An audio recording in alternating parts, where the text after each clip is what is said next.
In each of the four Gospels, Jesus has his moments where he has to rebuke his disciples for their lack of faith or for saying something rash. In Mark's Gospel, he seems to be particularly hard on them. Today, he tells them that their hearts are hardened.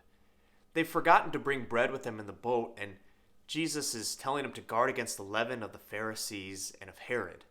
They think that it's because that they've not brought enough bread, and he says, no, you don't get it. Your hearts are hardened, you don't understand.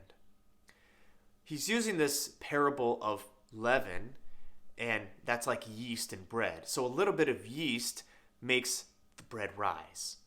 And so the attitudes of the Pharisees and Herod, they have these smaller beliefs about how God works, about what the world is supposed to look like, how God is supposed to function in the world. And because they hold these beliefs, they kind of balloon up and into the way that they receive God, into the way that they receive Jesus. They can't see him being anything other than what they have determined God to look like. These are the ways that God will act in the world. These are the ways that we will know that you are God if you perform this particular sign. So Jesus is warning his disciples that they can't fall into the same thing. They can't fall into that trap of thinking that God is only able to do this and he doesn't do this.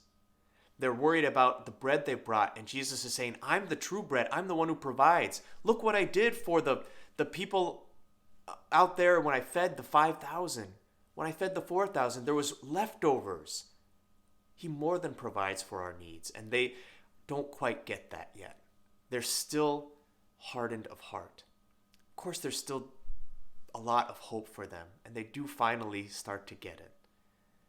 Where are the places where we put limitations on God in our lives? Just those little attitudes that say, this is the way that God works, and he won't work in this way. That if I don't do everything perfectly, God won't give me what I want. We have to leave room for God to be God and for us to be ourselves. Because God is great and almighty, and he always provides. He always gives us the bread we need. We see it every time we go to Mass. He gives us bread from heaven to give us spiritual nourishment. And so we trust in that. And we can't put limitations on God because he is the true bread, the one who's always going to provide for us. He is the true provider of our souls.